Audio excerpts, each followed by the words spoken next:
Yes. Good afternoon, everybody, and thank you for asking me to come in and give you kind of an update on the Sheriff's Office and where we've been, where we're going, and what our future looks like, and just a number of things that I'd like to talk about. But first of all, if you haven't heard already, the county's been attacked by cyber attacks, and it's a ransomware that we all of a sudden, like 3 o'clock in the morning, I get a call from my dispatch telling me that everything's shut down, we have no internet, we have no data, can't get on and check for any of our past data we've had for 20 years in our Justice CAD system. Our Justice CAD system is this record management system where all the data that comes in from the law enforcement goes through and gets CAD'd and sent out to deputies and other officers that we contract with for services. So anyway, they shut it down.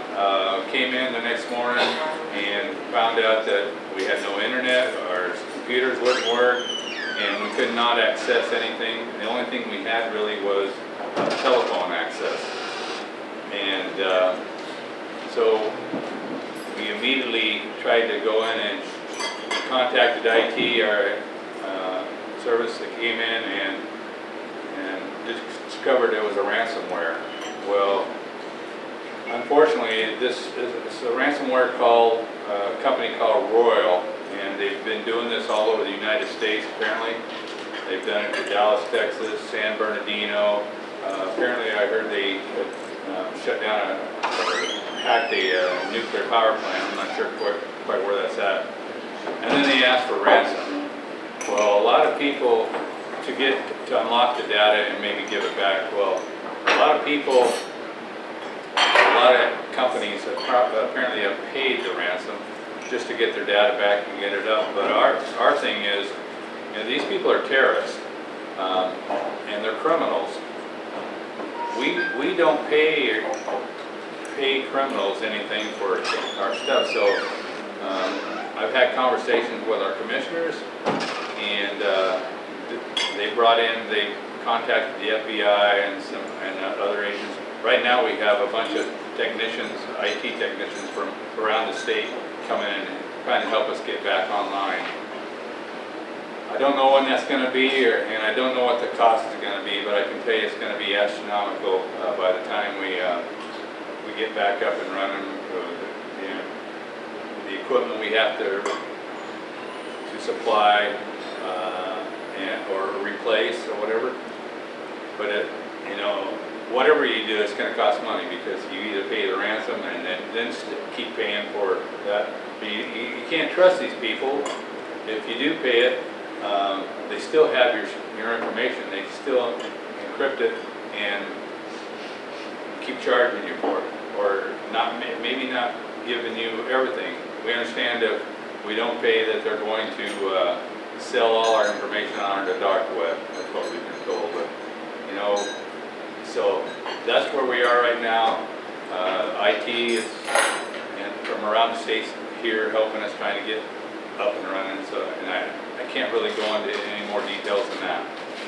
The other thing I would like to do is kind of give you an update on the Sheriff's Office, what we do. There's a lot of people that have no clue what we actually do for them.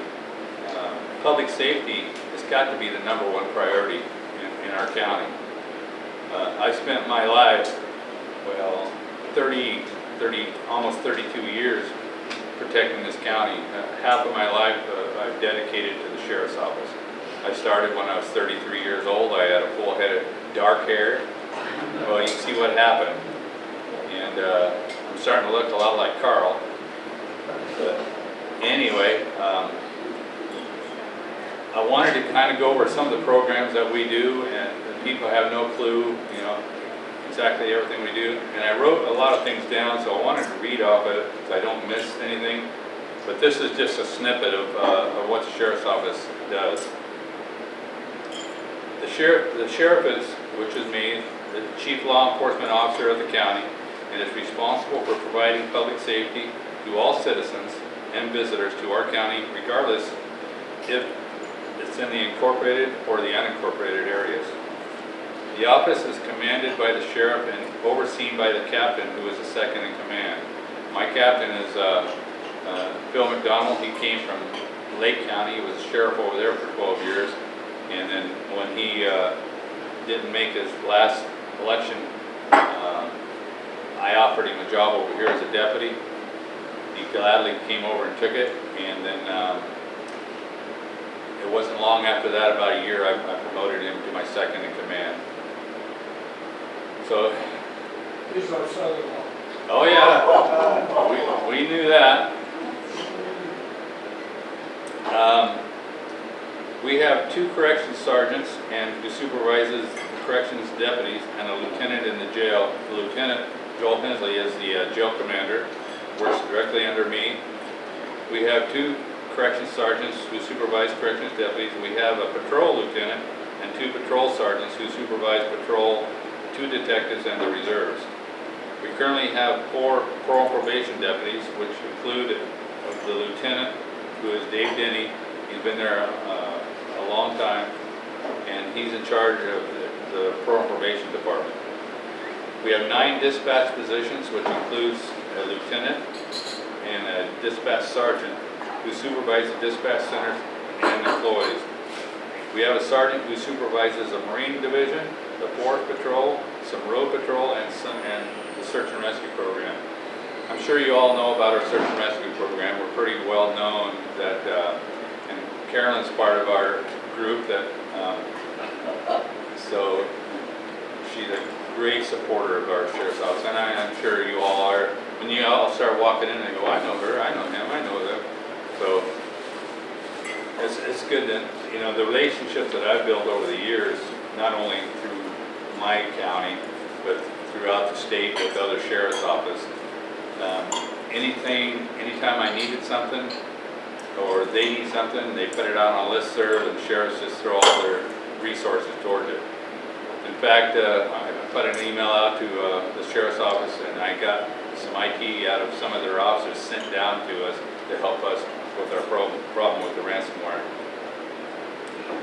Our patrol division, patrol deputies operate marked patrol vehicles and patrol the unincorporated areas of the county, respond to law enforcement calls for service, investigate accidents, report crimes, and other offenses.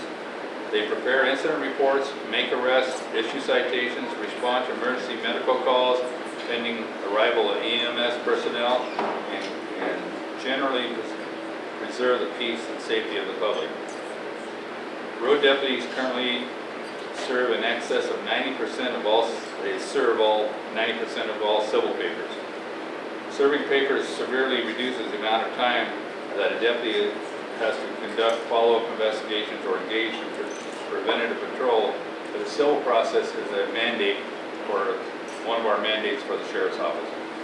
Three major mandates is civil process, search and rescue, and to maintain a jail. That's not all the mandates. I mean, I have a list of 2 pages of mandates that the sheriff is responsible for. But the ones that the sheriff usually gets sued over the most is usually civil process and in the jail. Search and rescue is basically the eye candy of what we do, because you know everybody loves search and rescue because of everything that we do and the process.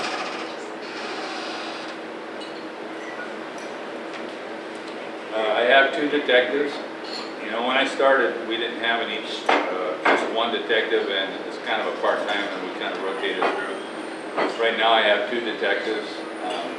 We have had a canine program for a long time. I got that started back up to where we had 3 canines.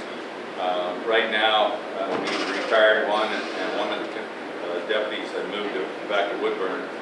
So I have basically 2 canine officers right now, and one of them is sergeant.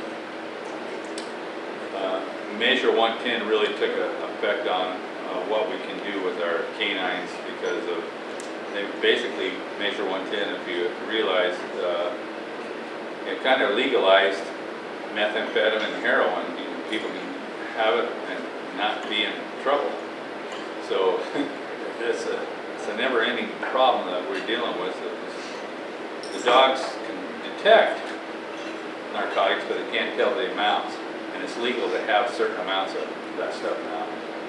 So we can't even use them for searches. I have a Marine patrol. I have one Marine deputy who is just now came back out of the academy. The Marine deputy I had that you guys probably remember, Walter Sherbar, he retired, and so we had to put another deputy in his place. He's just got out of the academy. He has to go through a jet boat class, and he has to go through a drift boat class, and then be able, before he can go out on his own. I mean, and I could sit here and read all this but it's going to take forever, so I'll just kind of give you a little snippet. We have a forest patrol position. It's funded by local timber companies and U.S. Forest Service. Forest Service gives us a certain amount of money to help patrol the lands, and which is 68% of the lands in Curry County is basically owned by the U.S. Forest Service. Our civil division, we have one civil deputy who handles all the civil process in the county, all the concealed handgun licenses, and the new measure that's coming out about, you know, permit to purchase. That's going to take a lot of time and a lot of effort, and I don't know how we're going to fund that or even train somebody to do that once that takes effect. You all know about my search and rescue team. There's probably, we have a list of about 50 people on our team, but actively there's only about 15 to 20 that will come out and work. The others are, we know that we can depend on them if we call them.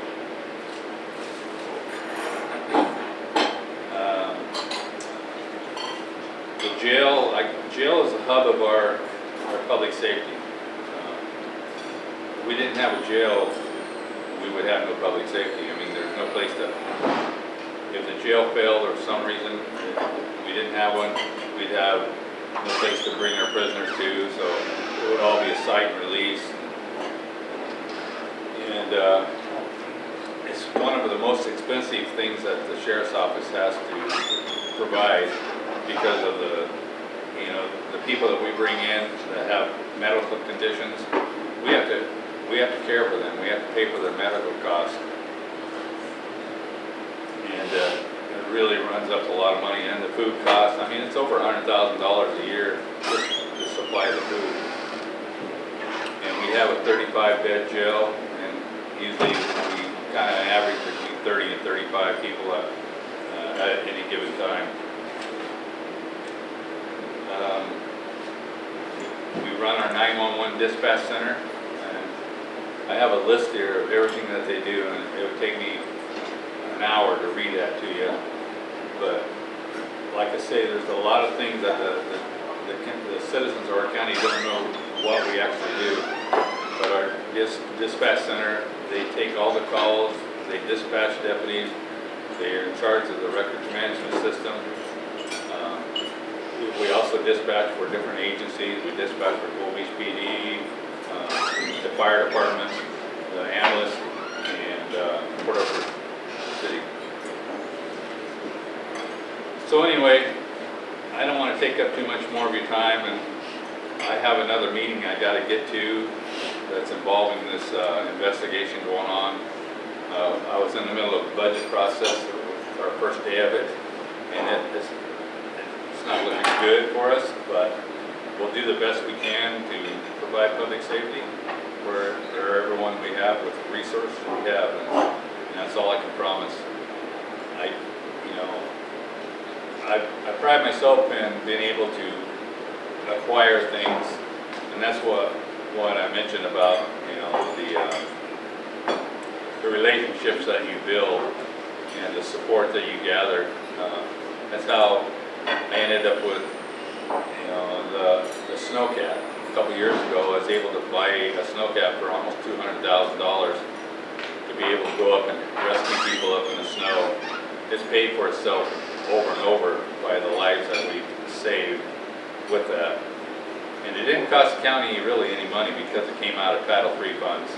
And I'm doing the same thing with some more vehicles. We have a dedicated amount of money in the county that came from Title III, the Forest Service receipts, that is specifically for search and rescue. And it can't be touched for anything other than that. So that's how I'm starting to buy a little bit of equipment, because the county would never be able to afford what we need. But life-saving equipment is paramount to what we do. And able to, I want to make sure that when I send a deputy out that they have everything that they need safety-wise, protecting vest, duty weapons, and whatever they need to make sure that they stay safe. Because there's the world's changing. You've all seen it. The interest rates are going up. Inflation rates, everything's cost more money, and I have deputies that I don't really want to get too into the weeds that are struggling to survive in this county because of the cost that it costs and our pay scale. So, but other than that, I can take a few questions if you like. And yes, John. Would you be willing to make a few comments about, we've got summer coming, so we've got a pretty nice coast with people that hang out on. How's your relationship with Jordan as far as dealing with, you've got city and you've got county? We refuse to even speak to each other. Yeah, I didn't even know you was here. right. No, I can tell you a little story about Jordan. And I consider Jordan one of my best friends. I don't have a lot of friends. I have a lot of friends, but I'm not social with them. I'm kind of a homebody. But Jordan walked in my office one day. He was here on vacation with his wife, and he was looking at the place. He loved it, and I said, well, I have some openings if you'd like to apply. So I applied, brought it back in. I said, you got 2 weeks to get here. And I want you here by 2 weeks. So he went back to Montana, packed up all the stuff, moved over here, and went to work. And then I saw the value in him, which I promoted him to a sergeant, and pretty quickly after he was hired on, within a year, I think, 2 years maybe. But anyway, and then I knew I wasn't going to be able to keep him because he's just too valuable for just our office. And so he became the chief of Gold Beach Police Department. I didn't like him for a while, but you know, I consider him one of my best friends. Yeah, one of my big concerns, I'm sure it's yours, is the jail is very, very old, not up to current standards, in my opinion. Where are we going to look forward and maybe get a new facility at some point? What's happening? Well, anytime that we need to rebuild something, you're not going to be able to rebuild that jail because it doesn't meet standards as it is. Yeah. And I know the commissioners talk about it, but the current commissioners, they understand that we need to have some permanent funding. And in order to, we did some plans of what it would take to replace the jail and the courthouse. And the state kicked in like $3 million for that, but the total bill on it was going to be somewhere around a little over $100 million to rebuild the courthouse and the jail. But that jail, if anybody wants to see what it's like, you know, just get a hold of me and we can set up a tour for you. And you'll understand what I can't explain really, how bad a condition it is in. And we've been pretty fortunate with our personnel that we have to operate in that type of a environment. But I couldn't tell you, it's money, and money doesn't grow on trees. Public safety costs money. We're bound down by whatever is in the general fund. And this county doesn't have a lot of money out of the general fund for all the service, let alone the sheriff's office. When it comes to the ransomware, does that come out of like Curry County's money, or is there any way to get federal help, state help? Well, I know the commissioners did a emergency declaration for the county, but it really doesn't do anything for bringing in extra resources, things like that. We have to have a state emergency, and we don't know if our governor's office is going to kick in on that or not. You know, Curry County didn't support the governor really. Like, out of 36 counties, I think there's only 31 that's voted all red on that. And I'm not sure the governor's office is gonna pitch in the little Curry County down here. But we do have, the investigation is involving the FBI and the Department of Justice. So there again, there's places that are a lot bigger and a lot more money coming out of them, like Dallas, Texas, San Bernardino County. That, and I think there's a place out of New York, and they're not just hitting law enforcement or county, they're going after schools, hospitals. So, yes, Marta? I'm curious why the county doesn't use, have you come up with a VPN, like that scrambles your information, like, so that they're not, it's not accessible? Is that Well, that's an IT issue, and that's beyond my purview. But we do have Ransomware isn't VPN. about stealing, they don't, it's encrypted and protected, they don't try to take your information. They just encrypt over the top of it, so you have to pay to get it back. But you just said that if it were, if they don't pay the ransom, that they'll put your information on the dark web, so they obviously do have access to all your information. They have access to it. They can de-encrypt it, but yeah. So, well, that's what I'm talking about, if it went through, you know, it went through a third-party encryption, would that solve it so that it doesn't happen again? You know, I wonder, because I just recently got a passport, and I watched her copy all of my information at the county, and so everything that I needed, everything about me, this went into the county records, so I'm wondering, you know, if you guys don't pay the ransom, is that available on the web now? Well, like I said before, even if you pay the ransom, there's no guarantee that Absolutely. they still have access to it. They may unlock it, but they still have access to it all. Yeah. What I understand, I was told that they did gather some information off our computers, but it wasn't anything that we were worried about not recovering. But there's stuff that we will not be able to recover at all, that we've had data for over 20 years. You know, every time we stop somebody or we arrest somebody or book somebody in, all that data is gone. And so we have to start anew unless we have access to other agencies that have some data that, you know, like Brookings possibly. And there's a lot of things that the IT department's looking at right now that I have no clue what they're doing. The assessor's office is all of that information about our homes and our taxes and all that type of information, they're all part of it too. I don't think the assessor's office was hit hard. It was secure, all of that is, they've got that reestablished and none of it was accessed. Most of it's just locked up. So, You know, it's like Office of Personnel Management for the U.S. military had the same thing happen. And they stole most of the information for all of our service members. So if the Pentagon can get hacked, Curry County can get hacked.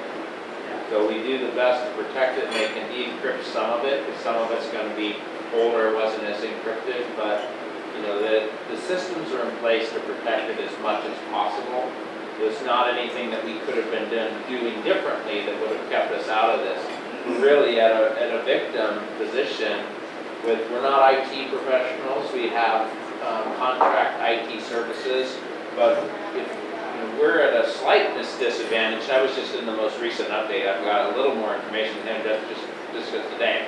So we're all in it together, but you know, these agencies in big cities that have full-time IT staff with the very best top-level graduates from the Ivy League schools have the same problems that we have in Curry County right now. So it's not, we're really behind the curve when it comes to being able to deal with some of these state actors that aren't even in this country.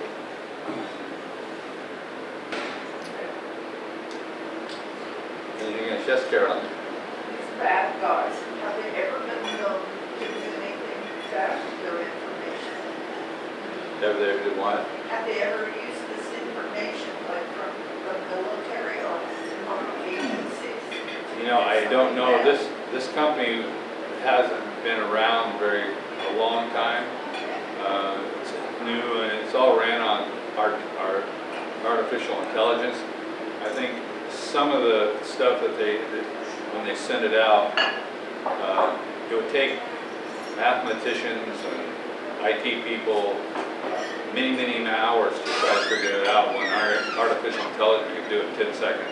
So if they get a computer hooked to the web and they can get a worm into any type of computer system you have, that's where it ends up at. So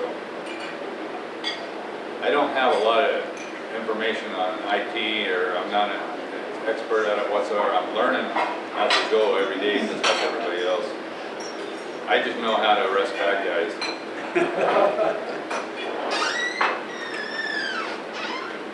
Anything else?